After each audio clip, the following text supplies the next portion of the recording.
L'un des aspects les plus convaincants du mouvement NAR est le faux sentiment de communauté qu'il offre à ses adeptes. Cette communauté peut être incroyablement séduisante, surtout pour ceux qui sont en quête d'identité, de but et d'appartenance.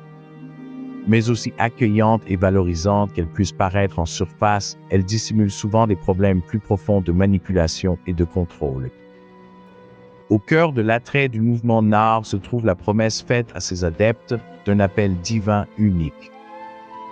Les membres se voient dire qu'ils sont spécialement choisis par Dieu, dotés de dons spirituels et destinés à accomplir sa volonté d'une manière que personne d'autre ne peut. Pour les personnes qui traversent l'incertitude ou qui cherchent un sens à leur vie, ce message est enivrant.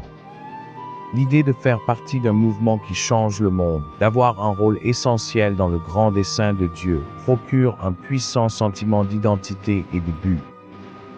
Pourtant, les Écritures mettent en garde contre le fait de s'élever soi-même ou un groupe à une position exclusive d'élitisme spirituel.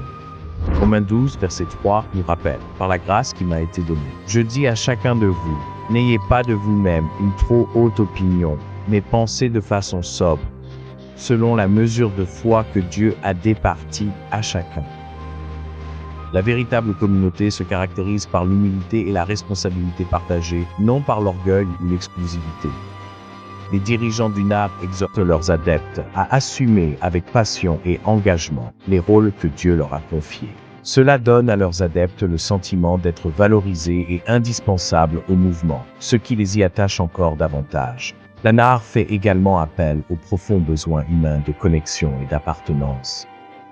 Les membres sont accueillis au sein d'une communauté dynamique qui célèbre des objectifs et des victoires partagées. Ce sentiment de communauté est souvent renforcé par le love bombing, une tactique où les nouveaux venus sont submergés d'attention, de flatterie et d'inclusion. Cela crée un état d'euphorie émotionnelle, leur donnant l'impression d'être immédiatement valorisés et acceptés. Pourtant, les Écritures nous mettent en garde contre ceux qui nous approchent avec des flatteries et du love bombing. Proverbe 29, verset 5, dit ceci. Ceux qui flattent leur prochain tendent un filet sous leurs pas. Cela signifie qu'en cédant à la flatterie, vous vous exposez à un piège qui vous conduira vers le mal, la tromperie et l'agenda abusif de la personne qui vous submerge de ses flatteries. Pour maintenir la loyauté, le NAR cultive souvent une mentalité du « nous contre eux ». Les membres sont encouragés à se méfier des personnes extérieures et des points de vue dominants, se considérant comme faisant partie de la véritable Église de Dieu, tout en qualifiant les dissidents d'aveugles ou de trompés spirituellement. Les dirigeants du NAR, en particulier des figures comme Bill Johnson, exhortent souvent leurs fidèles à se méfier de toute personne extérieure au mouvement qui remet en question leurs enseignements ou leurs pratiques. Ils affirment fréquemment que les critiques, ceux qui expriment des inquiétudes au sujet des dirigeants, des doctrines ou des actions du mouvement, ne le font pas par véritable discernement, mais sont motivés par ce qu'ils appellent la jalousie ou l'amertume.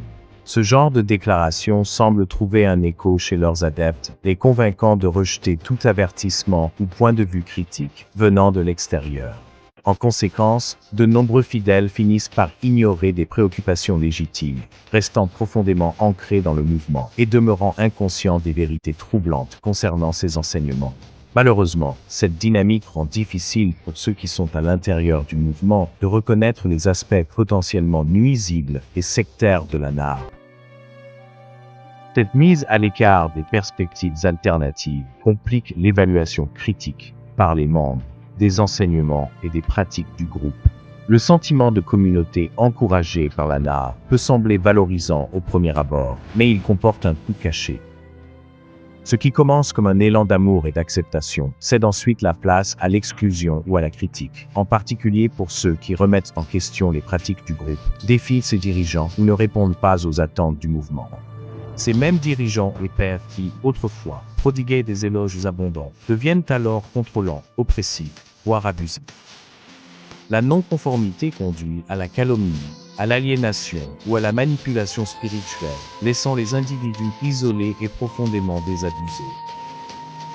En fin de compte, le faux sentiment de communauté au sein du NAR sert à la fois d'appât et des pièges.